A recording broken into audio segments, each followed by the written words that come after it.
Olá, meu nome é Breno e eu faço doutorado na Universidade Técnica de Munique. Nesse vídeo eu vou falar um pouco sobre a minha experiência de doutorado na Alemanha e um pouco sobre a minha área de pesquisa. Eu comecei o doutorado no final de 2020, há uns 3 anos e meio, e devo terminar nos próximos meses. É bem comum que a dissertação seja acumulativa de 3 artigos. Ao longo do doutorado você vai trabalhar e desenvolver esses artigos que devem trazer alguma contribuição científica para a área de pesquisa. Não necessariamente os 3 precisam estar publicados quando você defende o doutorado, mas normalmente você tem pelo menos um artigo já publicado.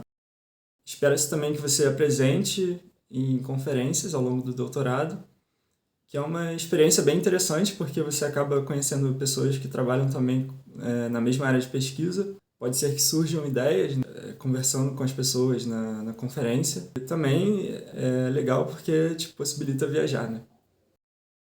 Em relação à duração, normalmente você assina um contrato inicial de 3 anos, com a possibilidade de extensão, que a maioria das pessoas leva em torno de 4 ou 5 anos.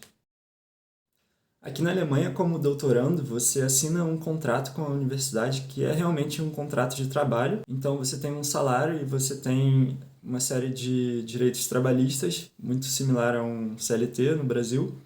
Por exemplo, você tem direito a 30 dias de férias, planos de saúde, seguro-desemprego, aposentadoria. Enfim, é realmente um contrato de trabalho com a universidade.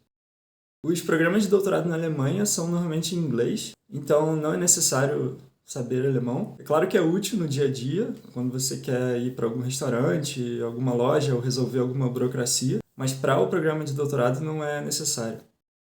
A minha área de pesquisa tem a ver com 2 áreas, tem a ver com pesquisa operacional e machine learning. Pesquisa operacional estuda problemas que envolvem alguma tomada de decisão. Então, aplicações mais comuns são logística, transporte, planejamento de produção, planejamento de turnos de trabalho, por exemplo, na área de saúde, entre outros. Em geral, o foco é em problemas operacionais e de planejamento que envolvem tomada de decisão. É uma área que envolve muita modelagem matemática e algoritmos de otimização, então envolve também bastante programação.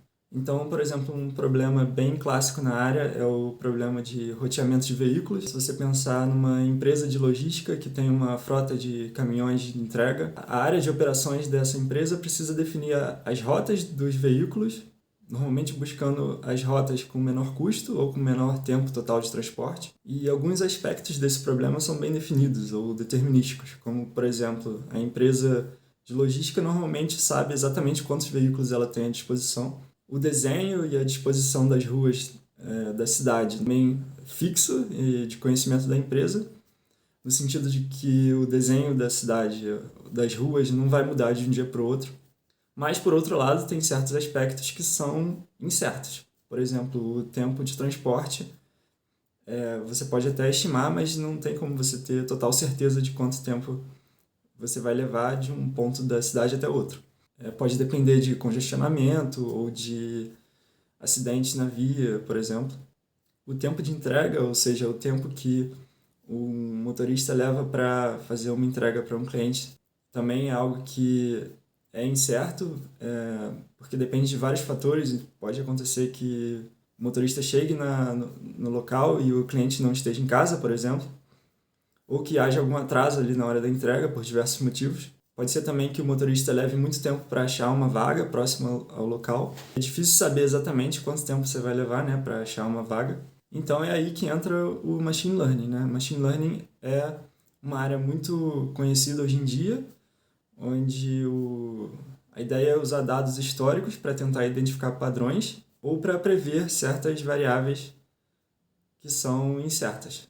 Então, nesse caso do problema de rotear veículos, você poderia usar machine learning para tentar prever o tempo de transporte ou o tempo de entrega e combinar essas 2 áreas. Se você gostou desse vídeo, dá um like. Se você tiver algum comentário ou perguntas, é só escrever aí. Valeu!